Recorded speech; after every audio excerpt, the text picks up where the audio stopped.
सप्तशती का प्रथम अध्याय। मार्कंडेय जी बोले,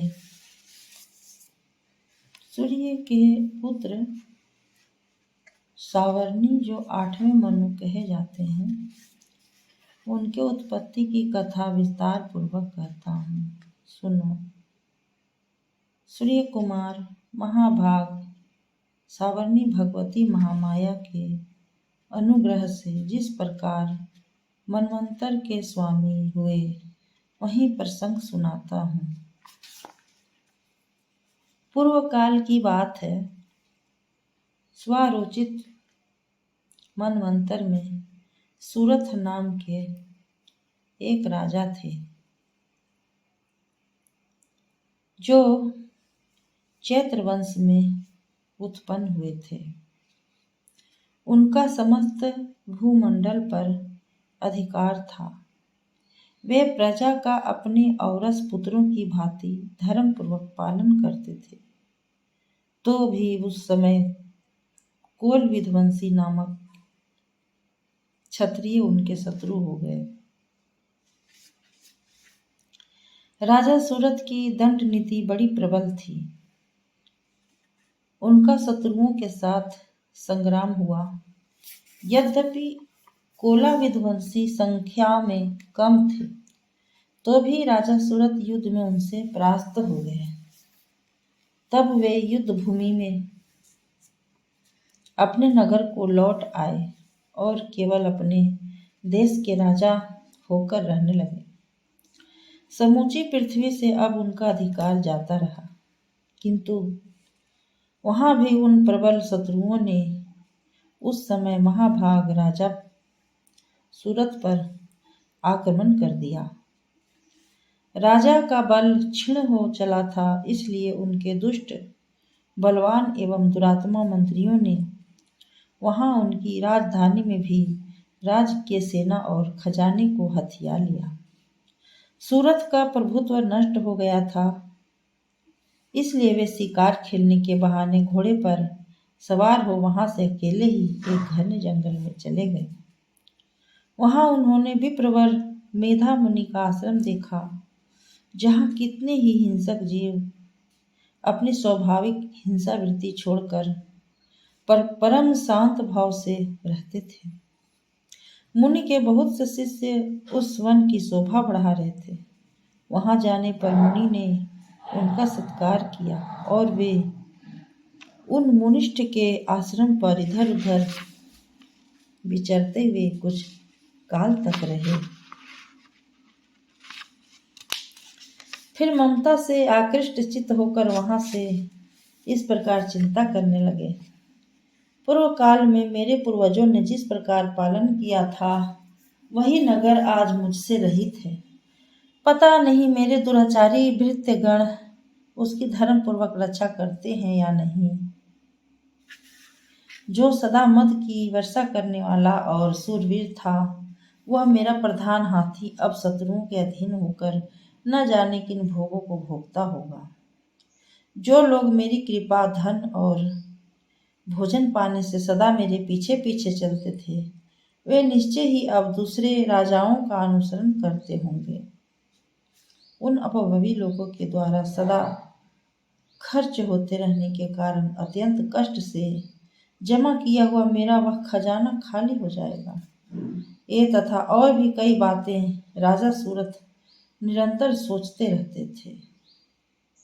एक दिन उन्होंने वहां विप्रवर मेधा के आश्रम के निकट एक वैश्य को देखा और उससे पूछा, भाई तुम कौन हो?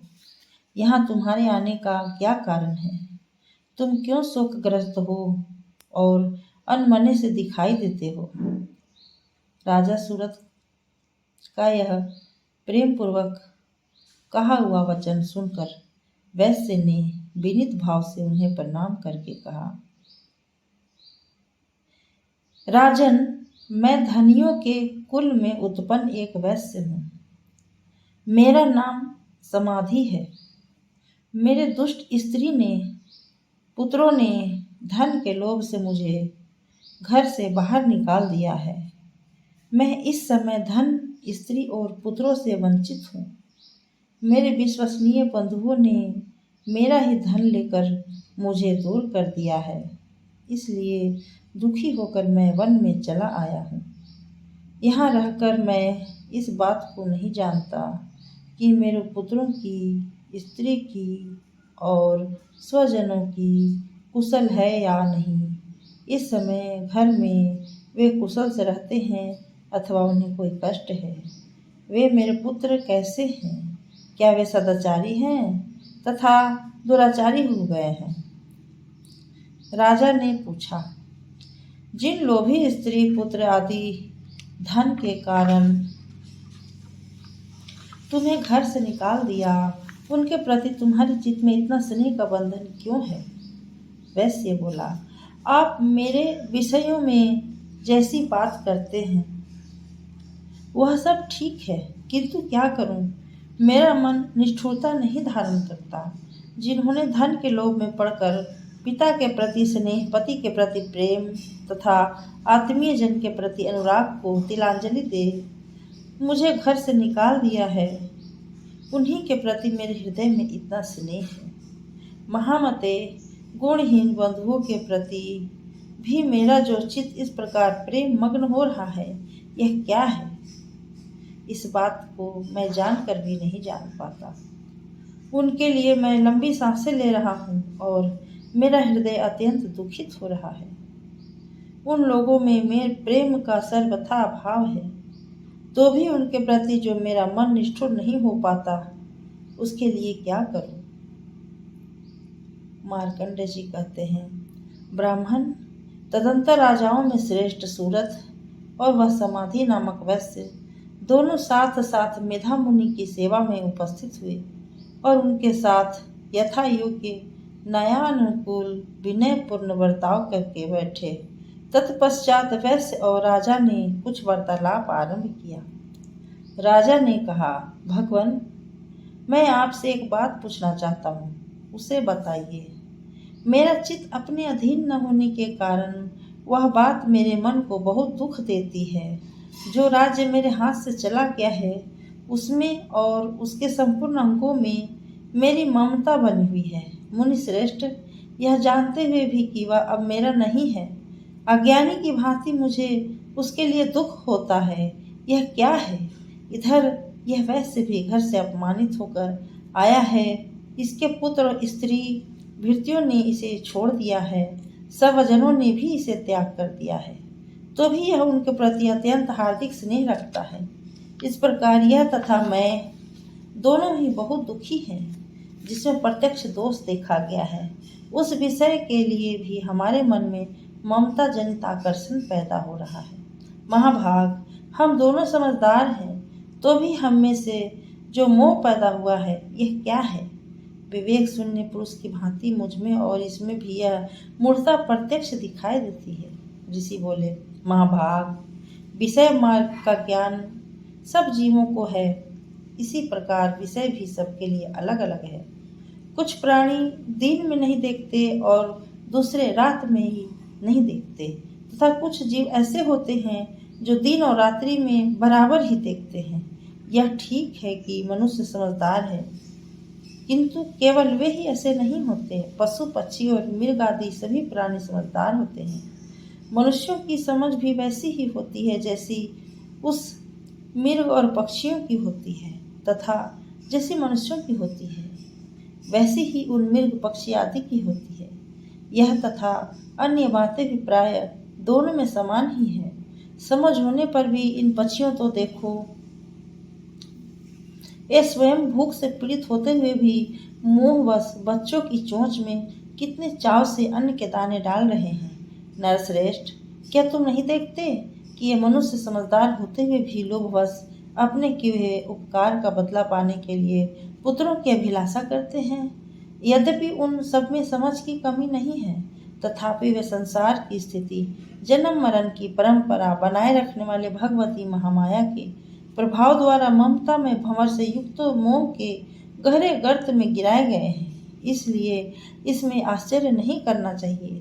जगदीश्वर भगवान विष्णु की योग निद्रा रूपा जो भगवती महामाया है, उन्हीं से यह जगत मोहित हो रहा है।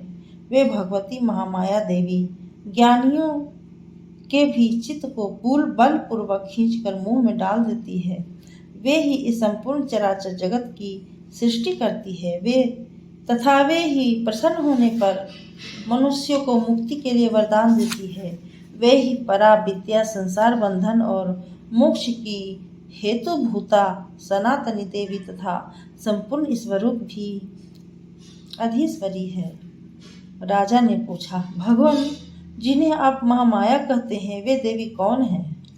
ब्राह्मण, उनका आविर्भाव कैसे हुआ तथा उनके चरित्र कौन कौन हैं? ब्रह्मावेताओं में श्रेष्ठ महर्षि, उन देवी का जैसा प्रभाव हो, जैसा स्वरूप हो और जिस प्रकार प्रादुर्भाव हुआ हो, वह सब मैं आपके मुख से सुनना चाहता हूँ। ऋषि बोले, राजन, वास्तव में तो वे देवी नित्य स्वरूपा ही है।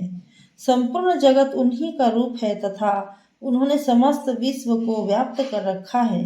तथापि उनका प्रकट उनके प्रकार से अनेक प्रकार से होता है। वह मुझसे सुनो।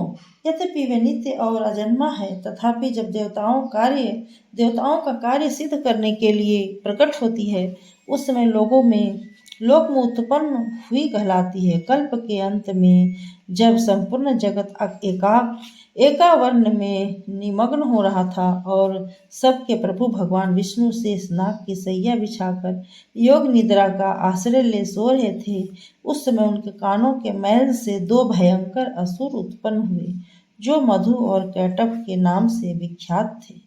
वे दोनों ब्रह्मा जी का वध करने को तैयार हो गए। भगवान विष्णु के नाभि कमल में विराजमान प्रजापति ब्रह्मा जी ने जब उन दोनों भयानक असुरों को अपने पास आया और भगवान को सोया हुआ देखा, तब एकाग्रचित होकर उन्होंने भगवान विष्णु को जगाने के लिए उनके नेत्रों में निवास करने वाली योग निद्रा का स्तवन आरंभ किया। जो इस विश्व की अधीश्वरी, जगत को धारण करने वाली, संसार का पालन और संहार करने वाली तथा तेज स्वरूप भगवान विष्णु की अनुमति शक्ति है, उन्हीं भगवती निद्रा देवी की भगवान ब्रह्मा स्तुति करने लगे। ओ